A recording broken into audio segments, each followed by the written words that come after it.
سڵاتان لێ بێ بیسەرانی بینەرانی ئازیزی ئەنارتی بە خۆشحاڵیەوە لەگەڵتانم بم لەم ڕووماڵە تایبەتا و دەپرسین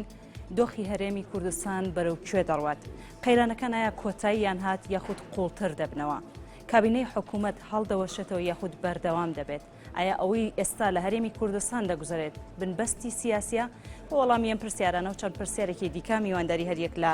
نەجات سوورچی سەرۆکی پارتی پارێزگاران کە لە ستۆدیۆکانمان لە سلێمانی لەگەڵمانە هەروەها بابەکر دڕێی هەڵسوڕاوی بزوتنەوەی گۆڕان هەروەها دکتۆر شوان عوسمان مامۆستای زانکۆ سپاس بۆ ئامادەبوون و بەشداریکردنتان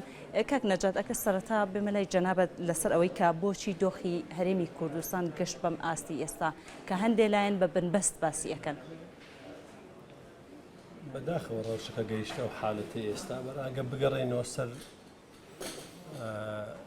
ئەسبابەکانی ئەمان ئەسبابی قەدیمن ئەسبابی سارانی ڕابردووە ئەسبابی تشکیل حکوومەتێکی بەپەلە ئەسبابی نەخوێندنەوەی لایەنەکانی تر ئەسبابی بێموچەیی ڕێز نەگرتن لە هاوڵاتی کوردستان خۆسەپاندن بەسە هەموو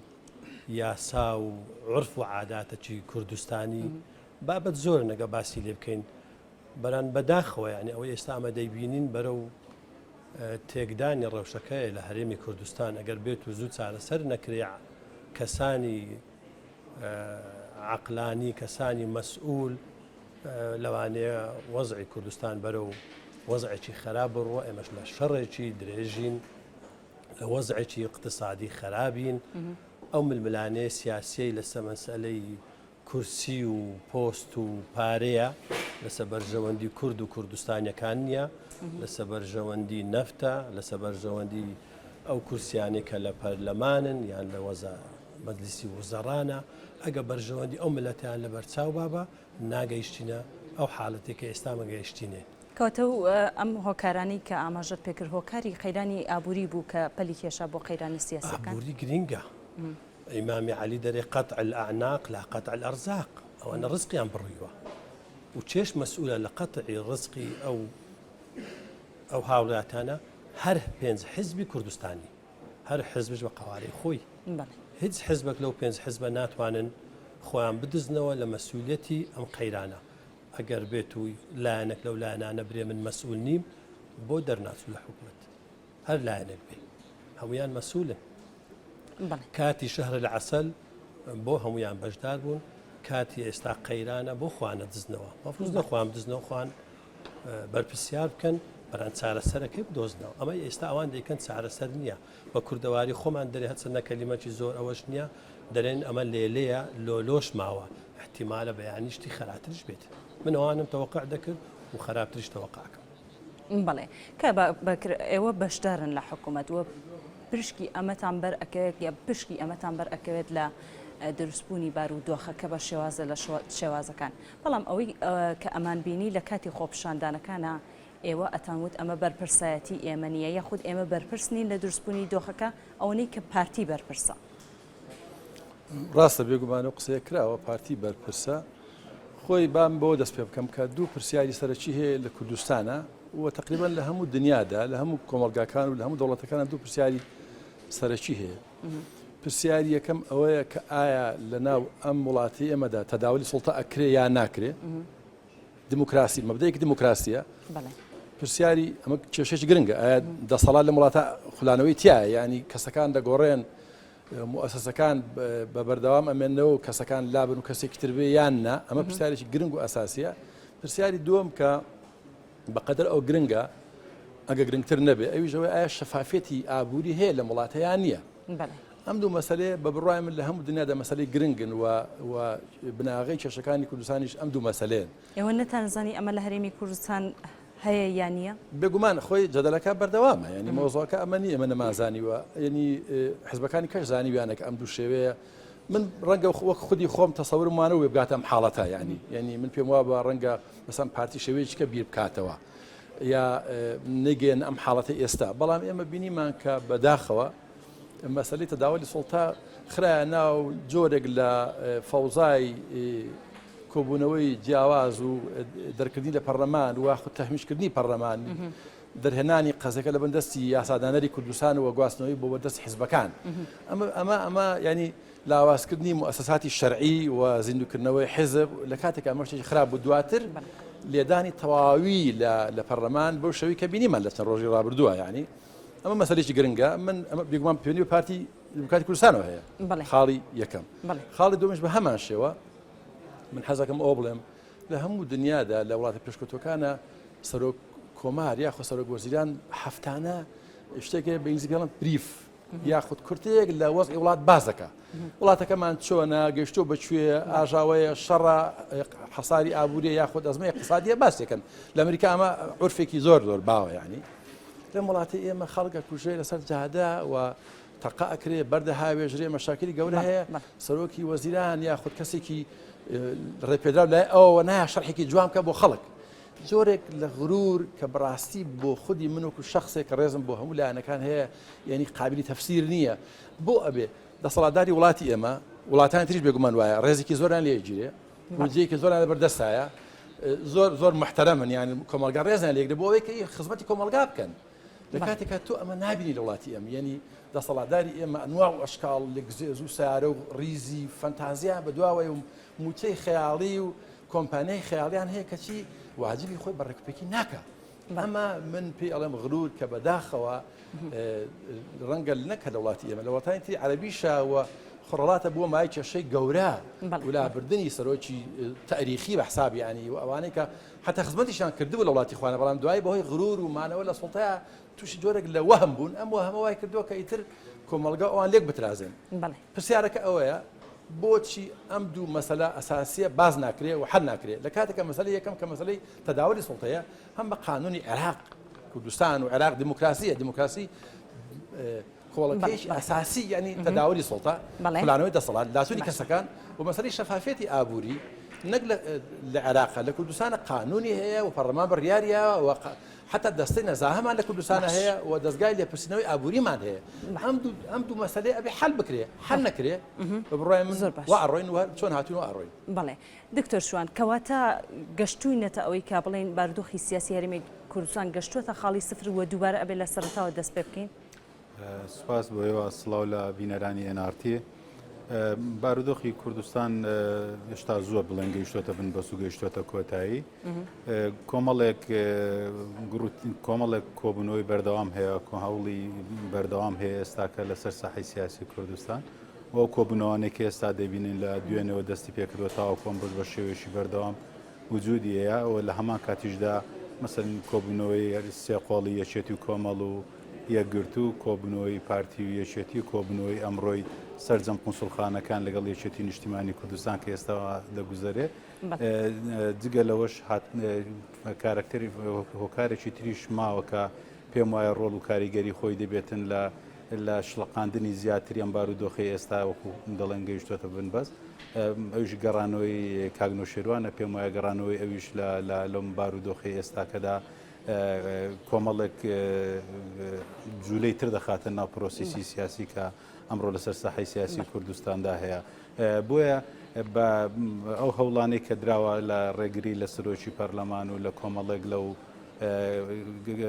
بە ڕاگەیاندنی گەڕانەوەی وەزیرەکانی گۆڕان بۆ ئەمانەوە ڕەتفعلی سێ حیزبەکە لەسەر ئەم لایەنە و بڵاوکردنەوەی بەیاننامەکە ئەمە خۆی لە خۆیدا بەڵگەیە لەسەرەوەی کە لایەنێکێک کە پەیوەستبوونێکێک پەیوەستبوونی یاسایی نییە و لە هەمان کاتیشدا بەڵام دکتۆر شوان لە ئێستادا جۆرێک لە جۆرەکان هەموو کێشەکان تێکەڵ بەیەک بوون بۆ نمونە قەیرانی دارایی تێکەڵ بە قەیرانی سەرۆکایەتی هەرێم بووە قەیرانی پەرلەمان تێکەڵ بە قەیرانی ڕێگریکردن لە وەزیر و سەرۆکی پەرلەمان بووە و ئەمە دووبارە بەستراوەتەوە بە پۆستەکانی پۆستی سەرۆکی هەرێمەوە واتە ئەم وەرەقانە چۆن دەکرێت لە یەکجیا بکرێنەوە وەرەقان پێم وایە وەکو تەزبیەک هەمووی پێیوەستن بەیەکەوە هەمووی حەڵقەیە بە دوایەکەوە بۆ پەیوەستیشن بەیەکەوە چەندان دەگلایەن لە پرۆسێک زیاخود بڵم پرسێک زیاد دەکاتەوە لە پرسێکی تر بەڵام ئەو پرسانەی کە هەیە ئەمڕۆ لەسەر ساحەی سیاسی تا لەلایەن ئابوووریەکەشەوە کە تۆ دەڵی سیاست و اقتصاد دوو ڕوو یەکدراون ئەمە ینی پەیوەستبوونێکی ڕاستەخۆی لەگەڵ یەکتریدا هەیە ئەنی نەوت دەڕوا قازانجی هەیە مایە هەیە پارە هەیە نادرێتن پرۆسی سەرۆکایەتی هەرێم هەیە پرۆسەکە چەندی سیاسی و چەندی یاساییە ڕاستە پرسێکە یاساییە بەڵام هەموو حیزبەکان لەسەرەوە کۆک بوون کە ببێتە پرسێکی سیاسی و بچێتە کۆبنەوەی پێنج قۆڵیەکە هەرچەندە من لەو تەلەڤیزیۆنەوە بەر لەوەش داوام کرد کە حیزبەکانی تریش کە هەتاوانێک کە کورسیشە نیە لە نێو پەرلەمانداوان ژنێنەرایەتیان هەبێت جاچان حیزبێک بەیەکەوە چۆن ڕێک دەکەون لە ناوخوا چکۆم پرسە پەیوەستە بەسەرم کۆمەڵانی خەڵکی کوردستانەوە دوای ئەوەشەوە مەسەلەن پرسی خۆپیشاندان دێ مەسلەی موچە دێتن جگەلەوە مەسلەی سەرۆشی پەرلەمان و وەزیرەکانی گۆڕان دێت دوورخستنەوەی گۆڕان بە بڕیارەی پارتی لە پرۆسی سیاسی لە پرۆسی حکومڕانی کوردستان دێتن ئەمانە هەمووی پەیوەستن بەیەکەوە پەیوەستبوونەکەش دەبێت لەسەرەوە چارەسەر بکرێت کە پەیوەستە پرسی سەرۆکایەتی هەرێمەوە نۆ کۆبوونەوە کرا نەگەیشتنە چارەسەر دەبێت بگەن بە چارەسەرێک پێم وایە پرسە چارەسەر بکرێتن وەکو هێشوێشی بەیەک بەسترا و پرسەکانی تریش لەگەڵ خۆیدا چارەسەر دەکاتن ینی تۆ کە ئێستا کە بۆ نمونە سەرۆکی پەرلەمان و یاخود گۆڕان لە حکومەت دوورخستۆتەوە بە بڕیارێکی حکومی سیاسی بەڵام دواتر ئەو بزوتنەوەی یاخود گۆڕان لە دەڤەری سلەیمانیدا لە هەڵەبجەدا لە گەرمیاندا بەشدارە لە حکومەتە خۆجێیەکان لە 2010دا تۆ وەکو ڕێکەوتنەی هەیە ساڵێکی تر حەوت مانجی تر گۆڕان پارێزگای سلەیمانی وەردەگری ئەو کاتێک مامەڵی وەزارەتی ناوخۆ وەزارەتی دارایی ئەوانە لەگەڵ پرسی لەگەڵ دکتۆر هەواڵ ئەوبەکر چۆن دەبێتە پارێزگاری سلەیمانی ئەم ینی کێشەکە زیاتر تەزدیر دەکرێت بۆ ئەو دەڤەرە ئەمە من نامێ مۆزوعی جیاکردنەوەی دەڤەرەکان هەولێر و سلەیمانی ئەوشتانە بەجیایی باسی لەوە بکرێت لەبەرەوەی کوتلێکی وانە بێکەوە بەستراوە بەڵام لە 2010 کێشمە و گیر و گرفت دەکەوێتە نێو پرسی حکومڕانی ئەو دەڤەرەش بۆیە دەبێت بە شێوەیەکی ورتر مامەڵەی لەگەڵدا بکرێت بۆ ئەم پێم وایە پرۆسی پرسی سەرۆکایەتی هەرێم چارەسەر بکرێت پرسەکانی تریش بە شێوەیەکی تەدریجی لەگەڵ خۆیدا چارەسەر بێت سپاس کاک نەجات ئەگەر ئاماژە بۆ بکەیت واتە لە ئێستادا دانیشتن لەسەر مێزی گفتوگە و دانوستاندن دەتوانێت لایەنەکان کۆبکاتەوە لە کاتێکدا هەر لایەنە و سوورە لەسەر داواکاریەکانی خۆیان من پێم وایە ئەو کۆبوونە پێنج قۆریانەی کە ڕاوەستان کارێکی خراپ من نازانم لایەنە سیاسەکانی کوردستان بۆ هەندە نەفەسیان کورتە بۆ گفتوگۆکردن لەگەر یەکتر نۆ کۆبوونەوە با دە کۆبوونەوەی تر و 20 کۆبوونەوەی تریش ئیزافە بکرابە بەران چارەسەری کێشەکانیان کردوە ڕۆژێک دوای ئەو کۆبوونەوەنە پێت وایە بە نۆ کۆبوونەوە کە چارەسەری کێشە نەکرابن بە نۆی تر ئەکرێ کۆبوونەوە لە پێناو کۆبوونەوە ناکۆبوونەوە بۆ چارەسەرکردن پێش هەموو شتێک چارەسەری موچەی هاوڵاتیانیان کردبە ئەو کات بەرژەوەندیەکانی خۆیان بەرژەوەندی تایبەتی پێنج قۆریەکانی خۆیان چەند درێژە پێدا مشکلە نەبوو بەران بەرژەوەندی هاوڵاتی چارەسەر بکرابە کە ئەوان دەرێن پارە نییە من پێم سەیر دێوان شانازیانە کرد کە 30 میلیاردێریان لە کوردستان هەیە بەڵام ئێستاڵێن لە پێناو بەرژەوەندی هاوڵاتی ئەم دۆخە دروست بووە خۆیان چەندیانە بێ بە هەر حزبێک لەو دوو حزبە سەرەکیە بتوانێت هەر یەکی 50 میلیارد دلار بایانە خەزێنەی حکوومەت بە قەرد نەک بە بەلاش بدەنەوە تا کات و ساتی کە و پارێزارش کە بۆیان دێتەوە بیجێڕنەوە باشە لە ئێستادا ئاماژەم پێکرد هەر لایەنێک و سیاسی هەر لایەنێکی سیاسی ئەڵێ لە پێناو بەرژەوەندی هاوڵاتیان ئەیام دۆخەی ئێستا دروست بووە لە پێناو بەرژەوەندی هاوڵاتی لە پێناو بەرژەوەندی هاوڵاتی نییە لە پێناو بەرژەوەندی حزبی و تاکش لە ناو حزبەکانیشەوە چکە هەمویان تجارەتەکەن بەرژەوەندی تایبەتیان هەیە ئەو ڕەوشە ئەگە تێک بچی پێشی لە نەجات سوورچی تێک بچی لەوان تێکەجی چکە ئەوان لەسەر خەزێنەی ئەو کوردستانە دانیشتینە کە ڕقەمەکان مێشتی ئەو حزبانە تەحمل ناکە شەڕەکەیان لە ساندەیە ئەم ڕقەمە زۆرانەی کە ئەو نەفتە ئەڕواتن کە هەندێک کە سووەریەگری جاچە لە حزب لە دوو حزبی ڕئیسی بابرێم و لە ناو حزب ڕئیسیەکانیش ئەشخاصش هەروە تایبەتیمەندی خۆی هەیە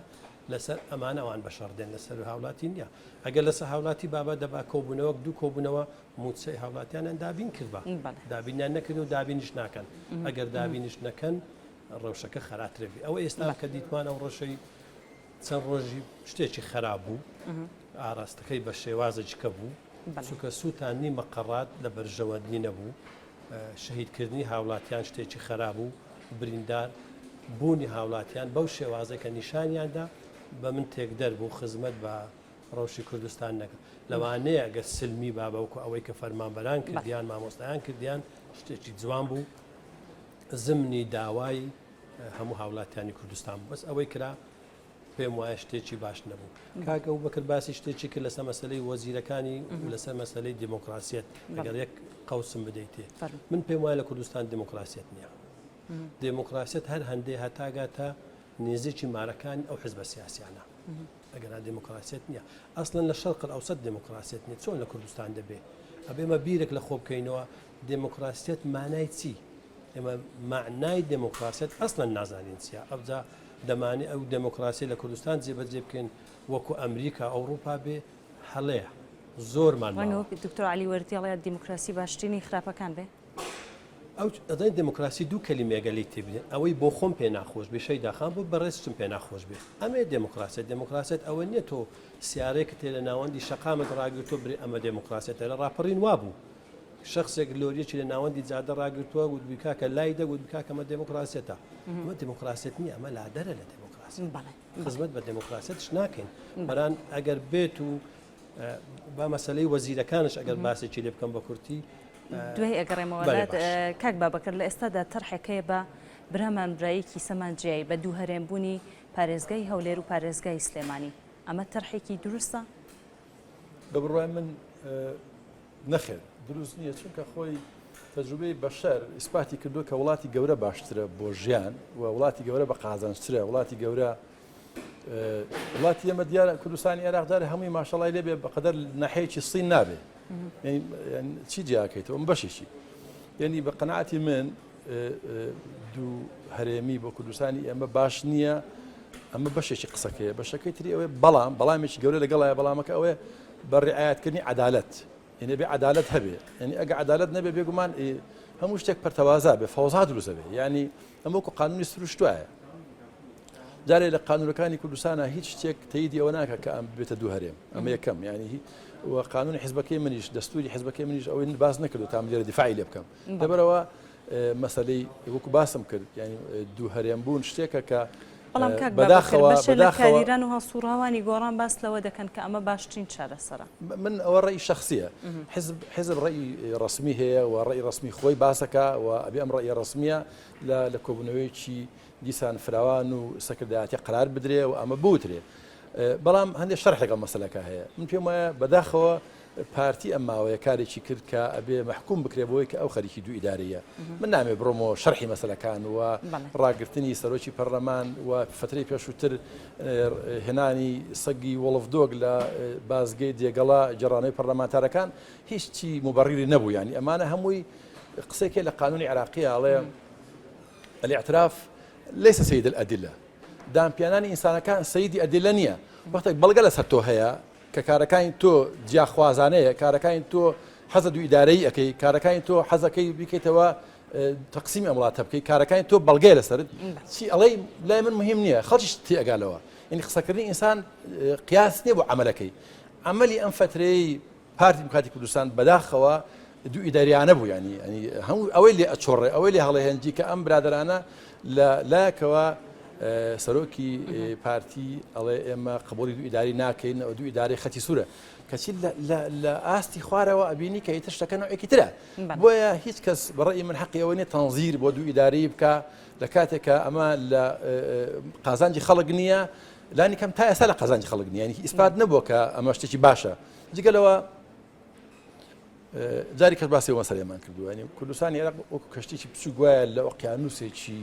پڕ لە تەڵاتوم و پڕ لە فەوزادا ئەم کەشتێ بچووکە لەرزۆکە بێ ئەوەی کە تەقسیمی کەیت ئیتر الله ئەعلەم چی بەسەر وڵاتە دێ ینی پێشمەرگە لە شەڕایە و تۆ دراوسەکانی خۆت ئەناسی ینی ئەمە بەڕێی من شتێکە کە دراسە نەکراوە و مەنطق بەڵام وەکووتم ئەمە بەڵامێک کە کابێ خەتی سووری بەژێرابێنی بەڵام ئێوە لە هەموو شتێکە جیاواز بوون و بۆچی هەر لە سەرەتاوە چارەسەری ئەم دۆخەتان نەکرد چۆن لە چی جیاواز بوونی ینی لە مەسەلەی سەرۆکایەتیە لە بۆچوونەکانتان بەرامبەر بەوەی کە پرسی سیستەمی سیاسی سیستەمی پەرلەمانی واتە ئەمانە هەموو جیاوازی بوو کە لە بۆچوونی ئێوەیە هەبوو شێوازی بەڕێوەبردن و شەفافیەتانی کە ئاماژەی پێیەکەی ئەزانی شەی داخە مۆزۆکە کاک نەجات شتێکی باس کرد مۆزۆیکی قوڵ و تاریخی ڕەنگە لێرە باسی نەکرێ شەرح نەکرێ تاریخی بەشەر وا هاتووە تەماشا مێژووی ئەوروپا کە چۆن دیموکراسی هات خۆ لێ لە هەڵوان نەبەخشیەوە بڵێن کاکە وەرە ئەمە دیموکراسی فەرمونون پیاوی گەورە گەورەیەک و گالیلۆ گالیلیە و نازان فلان و فلان ئیعدام کردن چۆنە بەرمە قسەڵا ینی لە وڵاتش قرارماندا بەڵام خەبات هاوڵاتیە لەم هەرێمەیە باجی ئەمە ئايات بە هاوڵاتی خۆی ئەمەش بازماندا ینی هەموو بازمانداوە چی بکەین ینی ئەمە قەدەری ئێمەیە لە وڵاتە ئەژین ئەفکارمان جیاوازە بۆ سیاست ئەفکارمان جیاوازە بۆ سیستمی دەسەڵات مادەم ئەفکارمان جیاوازە بێنێکمان باش جێوەش بدەین بەڕاستی ئێمە پێمان وایە دیموکراسی سیستمێکی باشە بەشەر پێی گەیشتووە بەشەر ئەڵێ لە مێژووی ئەوروپایە بە ئیسپات گەیشتووە کە ئەمە شتێکی باشە ئێمەش بۆ بەڵێ دا شەڕی وسەد کاک نەجات من پێم وایە ئەبێ خباتی بۆ بکەین ینی مادام کەسانێک ڕێگرن بۆ دیموکراسی مادام کەسانێک پێیان باش نییە ئێمەش بڵێ وڵا بەڕێشی مەردانە و قەسەم وازە دێنین نەخێرێمە وازانین ینی ئێمە من حەزەکەم نمونە بێنمەوە لە 91 تا 2015 تەماشای کوردستانی عێراق بکەیت زۆر گۆڕانکاری بووە بەڕاستی بێویژدانیە ئێمە کە بڵێن ئەم وڵاتە بەرەو پێشەوە نەچووە یعنی تۆ لە ئاستی داهاتی فەرد تەماشا بکەیت لە ئاستی پێشکەوتنی وڵاتەکە لە ڕووی بیناوە لە ڕووی بەرحاڵیان ئێمە شتێکە خەڵکانی ڕۆژنامەنووس بێت لە ڕووی داتا و عەرزی بکەن ینی پێشکەوتن هەبووە بەڵام لە ڕووی سیستمی سیاسی و بەداخەوە ئێمە پەنتەڕاش دەکەین ینی حرەکەمان لاوازە ئەمە قەدەرمانە بێ شەڕی بۆ بکەین ینی خۆ قەرار نییە کە وەختێک کەسێک پێی ناخۆشە گۆڕانکاری ببێ واز بێنین بەڵام شێوازەکە ئەگۆڕین محاوەڵەکەی متەفاهم ئێمە هەوڵماندا قسەکەی جەنابەت کاڵی بۆ ئەتانزانی منی ئێمە محکومین بۆی خراپمان کرد ئێمە لەگەڵ برادرانی پارتیا چوین حکومەتمان دروست کرد کابینەمان دروست کرد و ئێمە بنێتێکی باشە نەچوینە سڵتەوە بنێتی چاکسازی نەچوینە سڵتەوە من پێم وایە پرۆژە هەبوو بۆ چاکسازی لە وەزارەتی مالیە ئەم فترەی پێشوو من ئاگاداری وەزارەتی مالیەم کە وتیان ئیسلاحاتەکەن ینی و من لە بەڕێ سەرۆکی حکوومەتم بیستوە کە زۆر لەگەڵ برادرانی وەزیرەکانی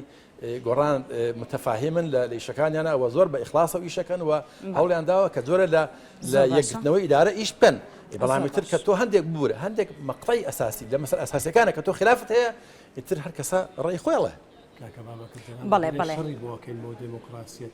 شەڕی بۆکەن یان هەولی بۆدەن هەولی بۆ ناکەڕی بۆ کەلیمەکە شەڕ نەتیجەکە بەڵ خەڵ لە من تێگا ئەمە بەس شەڕی سیاسیە بەڵێ شەڕی سیاسیە بێگومان ئێمە شەڕی سیاسیەکەن ملمانەی سیاسیەکەن ملمانی فکری ئێسام قسانی ئەمە لێرە ملمانێکی فکریە نەزەری فکری خۆمانە دێن و ئەم ڕوونکردنەوەیە توانیوێتی 24 پەرلەمانتە لە پەرلەمانی کوردستانە بۆ ئێمە بهێنێ بەڵێ دکتۆر شوان ئەگەر ململانەی و ئاڵۆزی نێوان لایەنە سیاسیەکان بەم شێوازە بەردەوام بێ ئایا بژاردەی بە هەرێمبوون واتە دوو هەرێمی جیاواز باشترین بژاردەیە یاخود بژاردەیەکە کە هەر ناکرێ قسەی لەسەر بکرێ پێم وایە بوونی جیدال و سیجال و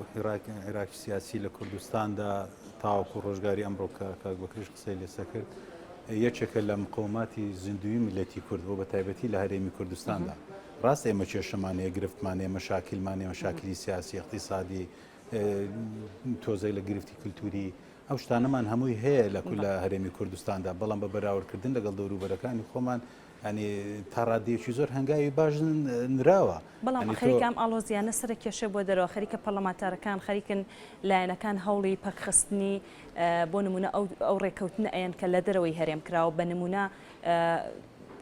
گواستنەوەی یاخود دوورخستنەوەی جەگری سەرۆکی پەرلەمان لە پەرلەمانی عێراق تێنەگەیشتنە پرسیارەکەن واتە سەرۆکی ئەڵێم لایەنەکان ئەم ململانەیە ئەڵێ ئاسایی ئەگەر لە هەرێمی کوردستان هەبێت بەڵام لە ئێستادا ملمانایە خەریکە سەر کێشە بۆ دەرەوەی هەرێم خەریکن هەوڵی ئەوە ئەیان کە بۆ نمونە جێگری سەرۆکی پەرلەمان کە لە بزوتنەوەی گۆڕانە لەلایەن پارتیەوە دوور بخرێتەوە لە پۆستەکەی واتە ئەمە تەنها ئەوە نییە لە هەرێمی کوردستان بوونی هەبێت زین تۆ پرۆسی سیاسی گشتگیری لە کوردستان بە هەر بۆی نەبەستینەوە کە لە بینی گۆڕان و لە بینی پارتیدا هەیە ئێمە بیرمان نەچێ ینی تۆ ساڵ و نیۆک پێشێستا پارتی و گۆڕان ئەوەندە لێک نزیک بوون کە خەریک بوو ئاوتی گروپەکانی تر خود حزابەکانی تر بکرێن لە کوردستاندا ئەنی خۆ کاک بەکرد لێرێ و وجودی هەیە و حازرە ڕەنگە خۆشیەکێک بی لەو نارانەی کە و نزیک بوونەوەی هەبووبی لەو کاتەکە لە نێوان گۆڕان و لە نێوان پارتیدا هەبووە ینی بۆ نمونەت باز لە جێگری سەرۆکی پەرلەمان دەکە و بگیراتەوە کە سەرۆکی هەرێمی پەرلەمان بۆیە هێناوە گرژیەکە لە نێوان ئەمانە ئێستا زۆر تونترە تێگەیشتنە پرسیارەکە ئەین تاوای لە هاتبوو سەرۆکی پەرلەمانی هەرێمی کوردستان ینی ناڕازی بلوی کە یەکێتی داوای جێگری سەرۆکی پەرلەمانی دەکرد و کاک زافەری زۆر پێ باشتر بوو لە جێگرێکی تری یەکێتی لە 2000 کاک زافەرێت پێوت کاکە تۆ مەگەڕەوە هەولێ ینی ئەمە حیراکە ینی دوێنێ شتێک بوو ئەمڕۆ شتێکی ترە دوێنی پرۆسیسێکی سیاسی بوو ئەمڕۆ شتێکی ترە ئەنی ئەم پرۆسەیە ئەنی بیرمانەت ئێمە شەڕی ناخۆ بۆ نمونە لە نێوان پارتی پارێزگاران و پارتی لە نێوان پارتی و یەکێتی نیشتیمانی کوردستان لە نێوان یەکێتی و بزوتنەوە ئەو شەڕانەش هەبووە ئەنی تاوەکو کاک بەکرد گوتی مەسلەی دیموکراسی لە ئەوروپادا بە شێوەی هاکەزایی ناتوێتە بوونەوە شەڕی پێویست بووە قوربانی پێویست بووە ئەوەی ئەم ڕۆژدا هەیەیانی ئەوەی کە لە ئەمڕۆ لە پرۆسی سیاسی لە کوردستاندا هەیە کە خەریکە باڵدەکێشە بۆ پۆستەکانی چی پێ دەڵێن بەغداشکە لە پەیوەستە بە گروپە کوردەکان بەردەوام بمیان بەڵێ ئەگەر ڕێگەم بێ وچانێکی کورت وەرەگرین و بەردەوامە بین بەڵێ فەرمونون لەگەڵ وچانی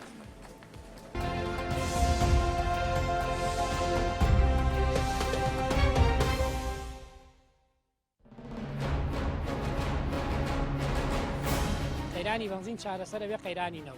نەو چارەسەرە بێ قەیرانی ئاو صاحبی ئەو 250 من ژنم نەبووە بە پێ ڕۆشتمە ڕۆشتم ئیسان لە وڵاتی خۆی ئەگەر بە خێریش بژی هێشتا هەر خۆشە هەموو شوێنێک زۆر لێرە باشترە شەرت نییە دوو بچی لە وڵاتێتر لە غەریبیە زۆر خۆش ئەوە گاڵتەکردنە بە مەزاجی خەڵک پشت سەرکردەینێ تاکو ئێستش خۆمان گەمژین کە چەپڵە بۆ گەورەکانمان لێن ڕۆژ بە ڕۆژ کۆبوونەوە ئەم هەفتەیە بۆ هەفتەیەکی کە هەفتەیەکی بۆ هەفتەیەکی شام لاڵمەیە مەکتەب کراوەتەوە پارە نییە جریان بۆ بسێن بۆ سێم ناڵەکە پڕم لە هاوار ئەمێ ڕۆژ لە ڕژان فتاقمەوە قەت حکومەت لەگەڵ خەڵکان نەبووە سوڵتەی ئێمە ئیمڕۆ هەمووی بووە بە حیزبایەتی ماڵم ناڵمێک زەلامیان ناڵت چندێکمە دەنگ بۆ چێ بە خەڵک بمرێ لە بەرسان نەمرێ لە بەرساوان باشیان نییە ئێمە هەر چواروەرزی ساڵمان نیگەرانی بووە بەم تەمەنەوە من هەرکرێتی حەزمانەکە لەم وەرزەیە گەنجەکانمان لەم وڵات هەیە بوونایە هەمان بێ کۆ یادی پاییزمان کردایەتوانێت ئێستا شەرخەم خەفەتە بەدەستم حکومەتانەوە چیمان پێەکەن ئێستا پەشیمانم لەو پێشمەرگایەتی خۆم کە کردومە کاتی خۆی ئێوە بێ شۆڕش دەست پێ بکەنەوە شۆڕش بەرامبەر بەستەمکاری ئیمڕۆ ئەگەر هاتی نەبەردەم و بەرپرسێکێ وڵاتە دوو کەلیمە قسەما پێ بێ بڵێن و بیتەزیێنین ئەڵەن بەسەر سەر و بەسەر چاو هەتا کاتی دەنگە بزانە مەسوولە دەبینی ماڵەکەی لە ناو ماڵی فەقیرەکانابێت ناویستوە ئەڵە ئێرە کوردستانە NRT تاکە کەناڵی ئەهلی بێلایەن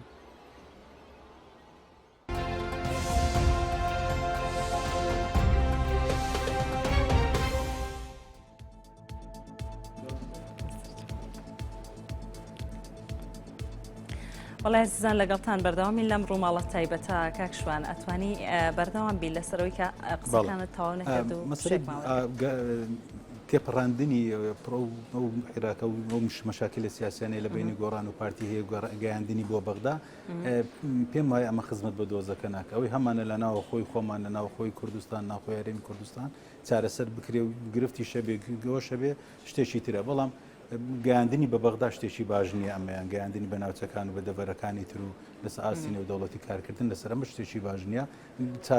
چاوەڕێی چارەسەر بکەن سەباردە مەسلەی دوو ئیدارەی و کارکردن بۆ مەسلەی دوو ئیدارەی من بە تێڕوانینی خۆم وەکو تاچێکی ئەم وڵاتە پێم وایە هەر کەسێک هەر گروپێک هەر حیزبێک هەر لایەنێک بە هەر شێوازێک لە شێوازەکان بی بە هەر شێوازێک لە شێوازەکان بی کار بۆ دوو پارچەیە و دوو ئیدارەیە هەرێمی کوردستان بکە وەکو خائین تەماشای دەکرێت پرۆک و پرۆسێکی تەخوین تەماشای بکرێت لەلایەن سەرجەم تاکەکانی ئەم وڵاتە لەبەروی کوردستان هەرێم کوردستان خۆی بۆتە چوار پارچە هەرێمێکمان لەبەرچە هەرێمەکەش 47 لە سەدای خاکەکەی لە دەرەوەی هەرێمی کوردستانە لەژێر ئێستاوە هێزی پێشمەرگە بە قوربانیەکانی خۆی گەڕان بەشێکی زۆری گەڕاندوێتەوە سەرخاچی هەرێمی کوردستان کە لێرەوە سڵاویان لێبیتن سڵاو لە شەهیدەکانمان بۆ قوربانە زۆری ئەمە لێکراوە اینجا بیت و لەسەر ئاستی ئەمە هەرێمەکە بکەیتەوە دوو بەش ئەمە پێم وایە خیانەتێکی نیشتیمانی نەتەوەیی مێژووی زۆر گەورەیە هەر گروپێک هەر حیزبێک هەر لایەنێک بە هەر شێوازێکی سیاسی سەربازی اقتصادی بیکە ئەمە خیانەتێکی گەورەیە بەڵێ کاک نەجات هەر دەربارەی ئەم دوو ئیدارەیەوە بە دوو هەرێمبوونی هەرێمی کوردستان پێت وایە ئەمە ئەتوانێت کێشەکان کاڵتر بکاتەوە دوورمان خاتەوە لە شەڕی ناوخۆشەڕی براکوژی ئەگە سەیری سێ لایانی سیاسی بکەن بە بیرە بۆ چوونی من احتیمالە دوو لایانی سیاسی پێیان خۆش بێ دوو ئیدارەی احتیمالە لایەنێکی تر سیاسی زەرمەند بێ ئەو دوو لایەنێک کە ئیشی لەوانێ لەو ئایندە بیکەن لەسەری یەک لەوانە پارتی دموکراتی کوردستانە ئەوەی تریش بزوتنەوەی گۆڕانە ولملانە قورەکەش لە بین ئەم دوو حزبەیە بەڵام ئەوەی زەرمەند دەبێت لە بینەی یەکێتی نیشتیمانی کوردستانە ئەبێ یەکێتی نیشتیمانی کوردستان زۆر زیرەکانە و تۆپەکەش لە ساحەی پیادەی یەکێتی نیشتیمانە ڕێگانەدا ئەم دوو حزبە کار بۆ ئەمیشە بکەن چونکە واتە پێت وایە لە ئێستایان دوو حیزبە کاری بۆ دەکەن کاریان بۆ کردووە پێشتر ئێستا نییە ئەو ململانەیە وەکو باسم بۆ کردن ململانێکی مێژوویە ئەگەر بێت و تەقسیمشی بکەن بە زەرمەندی هاوڵاتیانە احتیمالە بە قازانجی ئەو لایەنانەی کە باسم بۆ کردی بەڵێن لە کۆی گشتیەوە هاوڵاتیان زەرمەندن ئەمە شتێکی خراپە. بەڵێ کاک بابەکر وەکو کاک نەجات ئەڵێ ئەمە ململانەیەکی مێژوویەوە هەم بزوتنەوەی گۆڕانان پارتی دیموکراتی کوردستان هەوڵیان بۆ داوە کاریان بۆ کردووە بۆ بە دوو هەرێمبوونی هەرێمی کوردستان. ئەبێت چی بەرژەوەندیەکی هاوڵاتیانی تێدا بێت کە دوو لایەنی سیاسی هەوڵ بۆ دابەشکردنی هەرێمێک بدەن. زانی ئەمە ڕێی کاک نەجاتە ڕێزم بۆ هەیە یعنی و ئەو لەسەر ئەساسی مەسلحەتی دوو حیزب شەرحی کرد ینی من پێم وایە مەسلحەتی ئەحزاب گرنگ نییە مەسلحەتی میلەت گرنگە ینی میلەتی ئێمە لە کوردستانی عێراق لەم 5 ملیۆن کەسەدا بە قازانجێتی تەقسیم بکرێ یان نە ئەگەر بە قازانجێتی بەڕای من بکرێ حزبی پارتی پێی ناخۆشە گۆڕان پێی ناخۆشە هیچ مشکل نییە. بە بۆچوونی خۆت پێت وایە لە قازانجێتی من پێم وانە ینی حزبەکان گۆڕان لە هەموو کوردستانە نفوزی هەیە گۆڕان توانیوێتی هاوچێشەی سیاسی جا دەتوانین بەڵێ جا ببوورە کاک نەجاریان شوامە قەڕاتی دەسووتی ینی بە فعلی ئەیبینین ئێمە بڵێ وایە جا ئەمە با من شەرحی خۆم کە من پێم وایە ینی خۆی سیاست وا ناکرێت سیاستەوە نی بڵێ من ئەمڕۆ وەزم لە ژێزەختا میتر واز بێنم ینی خۆ کاتی خۆی ئێمە لە شاخ بووین ئێمە 500 گوت نەبوو تا دانیشتن بەڵام دژی بەعس بووین ینی دوای بەعس ڕۆیشت ینی ینی وەزعی سیاسی ئەگۆڕێ ئەم وڵاتەژە گۆڕێ زمانێک لە دوو کەس نەبوو گۆڕان ئێستا سەدان کەسەیە لە هەولێر ئێستا حسابی کەی دەنجی یەکێتی و گۆڕان و یەکگرتو کۆمەڵ لە پارتی زۆرترە معلومە کە زۆرترە ینی بە ڕقم و داتایە ئەمە ڕقمی من نییە من چونکە لە ڕقمشت نازانم بەو شێوەیە ینی سەوتەکان گۆڕاوە باڵانسی هێز باڵانسی ژمارەکان ئەگۆڕێ ئەگە بەتەمای گۆڕانی پەلەپەل و حەلەحەلیش بەکەڵدایە لە سیاسەتە ینی تۆ ئەبێ سەبرت هەبێ سەبری شۆڕجەرانت هەبێ وەکو باسێکن سەبری انقلابیت هەبێ لەبەرەوە من پێم وایە گۆڕان لایەنگری لامەرکەزیە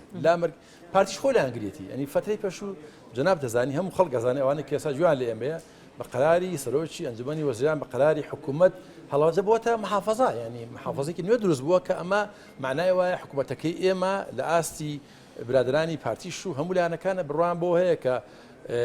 محافەزەیکە هەبێ و جۆرە لامەرکەزی هەبێ و گۆڕانیش دەستخۆشی لێ کردو کاری بۆ کردووە لە بەغاش کاری بۆ کردووە کەواتە لامەرکەزیەت سربەخۆیی ئیداری سربەخۆیی مالی مادی شتێکی گرنگە ئەشێ ئێمە پێکەوە بین بەڵام لە ڕووی مالی لە ڕووی پارە و سامانەوە جیاواز بین لەکتری یعنی ئەمە شتێکی باشە و منیش خۆم تەیید یەکەم وەکو شخصێک ئەمە ڕێی خۆمە تەبعاً کە ئەشێ سلێمانی داهاتەکانی خۆی بۆ خۆی بێ و هەولێر هی خۆی بۆ خۆی بێ و نەوتەکەش تەقسیمی هەموو کوردستان بکرێ یعنی ئەمە داهاتی نەوت بەڵام بە شەفافی یعنی کێشەی ئێمە ئەوە نییە کە ئەم وڵاتە لا فەقی هەرێم داوای دەکە بۆ خۆی بەرامبەر بەغدا بەڵێ بزڵ چۆن حکومەت داوایەکە لە بەغان لە کوردستان جێبەجێ بکەین یعنی کەواتە کێشەکە یعنی ئەوەندە ئاڵۆز نییە ئەگەر نیەتی باشە هەبێ حل نەکرێ یعنی وڵاتانی تر مەسەن سویس ڕامان هەیە کانتۆنە من بزڵ نازانم ژمارەیە کانتۆنە پێکەوە ئەژی و ینی هەموو دنیا وڵاتانی عەرەبی لە خلیج وڵاتانی کەندا و توانیویانە فیدراڵیەکی ڕێکوپێکیان هەبێت کە ئەوان بە حساب هەندێک خەڵکی ئێمە ئەو عەرەبەکان بەدواکەوتووە زانێ بەڵام ئەو سەرکەوتوو بۆ ئێستا دوبەی بۆتە مەرکەزێکی جیهانی کە مەلاین کەس ڕووی تێیەکە یعنی مۆزۆکەوە نێ یان دوو ئیدارەیی یان استبداد ئەکرێ دوو ئیدارەیش نەبین و پێکەوە بژین بەڵێ دکتۆر شوان سەبارەت بەوەی کە ئێستا لە ئێستادا ئایا گفتگۆ و دانوستانەکان دەتوانێت چارەسەری قەیرانە سیاسیەکانی هەرێمی کوردستان بکات یاخود ئەم گفتگویانە وەکو ڕێکەوتنەکەی نێوان یەکێتی و پارتی ئەبێت چەند ساڵێک بخایەنێت و دواتر لایەنەکان هەر لایەنە و بۆ ئاراستەی کە ئەوێ کار بکات من پێم وایە بەدیلی گفتوگۆ شەڕە بۆ شەڕیش نەفرەتی لێکراوە و کۆمەڵانی خەڵکی نەفرەتیان لێ کردووە هەتا نانەت ئاژاوەنانەوەش خەڵک نەفرەتی لێ کردووە بۆ نمونەوە هەڵبژار ئەو خۆپشاندانەی بەو دوایە ئەگەر چەند کەسێک چەند گروپێک چەند تایبەتمەندیەکی توندوتیژی تێکەوت بێ سیر کە دواتر کۆمەڵانی خەڵک بەبێ ئەوەی هیچ زەختێکی ئەو تۆیان لەسەر بێتن خۆیان چونەوە ماڵی خۆیان و بەشداری ئەو جۆرە خۆپشاندانیان نەکرد کە بچێتە ئاستی بارەگا سوستاندن و بینەوە بەردا و ئەم پرۆسەیان درێژە پێنەدا ینی ئەمە دەلالەتە لەسەوەی کە خەڵک ئەم ویستی ئەلتەرناتیفە خراپەکەی ناوێتن بۆیە هیچ بەدیلێک نییە جگە لە حیوار هیچ بەدیلێک نییە جگە لە گفتوگۆکردن و گەیشتن بە چارەسەرێک لەم لایەنەدا وەکو کاک نەجاوتی ینی ئێمە با نەفەسمان کورد نەبی نەفەسی شەڕمان زۆر درێژە بەڵام نەفەسی گفتوگۆکردنمان نەفەسی مناقەشەکردنمان نەفەسی جەدەلکردنمان بە تایبەتی لەگەڵ یەکتریدا با کورد نەبێتن ئەنی 9 سعات نۆ کۆبوونەوەکراوە چارەسەر گەڕانەوە بۆ سەر مێزی گفتوگۆ چارەسەری تاکە چارەسەر گەڕانەوەی بۆ سەر مێزی گفتوگۆ بیرمان نەچێت کوردستان بەس پارتی بڕیاری لێنادا بەس یەکێتی بڕیاری لێنادا بەس گۆڕان بڕیاری لێنادا ئێستا کوردستان خاوەنی ڕۆژەی خۆی چۆن دەکرێت ئەم گفتوگۆیانە بە چارەسەر بکات چۆن هەر هێزە و سوورە لەسەر پرۆژەکانی خۆی چۆن دەکرێت ئەم گفتوگویانە بە چارەسەر بکات ئەمە بەڵگەی ئەوەیە لاوازین لە گفتوگۆ لە مناقەشە و لە دانووساندن لەگەڵ یەکتریدا بۆیە دوژمنەکانمان دایمە پێمان دەڵێن کوردەوەی لە مەدانی شەڕ بەدەستی دێنێ بە ئازایەتی بەسەرکەوتن لەسەر مێزی گفتوگۆ دەیدۆڕێنی بۆ لەبەروی هەناسی گفتوگۆکردنمان و هەناسی یەکتر خوێندنەوەمان و هەناسی تەقبولکردنی یەکترمان زۆر کەمە بەڵام تاکە چارەسەر گەڕانەوەی بۆ مێزی گفتوگۆ مناقەشەکردن و گەیشتن بە حەلی سیاسی جگە لەوە بەدیلیتر نییە بەڵێ کاک نەجات چارەسەر لە چیا دەبینی وەڵام من دەرم با حکومان بکەن بە دیکتاتۆریەت باشترە لەو کەلیماتانی کە بەکاردێنی بە ناوی دیموکراسیەت چکە دموکراسیەت بێ بەو شێوازە ئێستا ئەمەی بینین دموکراسیەت لە ساحەی کوردستان نییە ئەگە سەیری گۆڕانکاریەکانش لە گۆڕۆپانی شەرق لەوسەد بکەین دوو هێزی دنیا ئەمریکا و رووسیا لە ساحەکەیە ئەو گۆڕانکاریانە ئەو قرارانەی کە پارتی دموکراتی کوردستانش بەرامبەر بە سەرۆکی پەرلەمانیدا بە تەنیا بێ بڕیاری سەرەوەی خۆی نەداوە لەوانەیە شارەتێکی دابیتە ئەمریکا ئەمە خەتێکی ڕووسی ئێرانی عێراقی سووری ئەو ناوچێش بگرێتەوە ئەویش خەتێکی ئەمریکی ئەوروپی تورکی پارتی دموکراتی کوردستان ئەمانە لەوانە هەمووی ئێمە دوورین و بەغداش میزانی تەزیق دەکە ئاگامان لێ نیە گۆڕانکاری دەکە ئاگامان لێ نیە لەبەر ململانەی ناوخۆ دایمەن کورد گەشتە ڕۆژێکی وەک جوان بە خۆلانە سیاسەکانی کوردستان تێکیان داوە بەڵێ دووبارە سوپاس بۆ هەر یەک لە نەجات سوورچی سەرۆکی پارتی پارێزگارانی کوردستان هەروەها بابەکر دڕێی هەڵسوڕایی بزوتنەوەی گۆڕان هەروەها دکتۆر شوان عوسمان مامۆستای زانکۆ کە لەگەڵمان ئامادە بوون بەڵێ زیزان سوپاس بۆ ئێوەی ئازیز کە تام کاتە لەگەڵمان بوون NRT بەردەوام ئەبێت لە ڕووماڵەکانی لە هەموو ئەو ڕووداوان و ئەو پرسانەی کە ڕوبەڕووی هاوڵاتیانی هەرێمی کوردستانە بێتەوە هەرشاد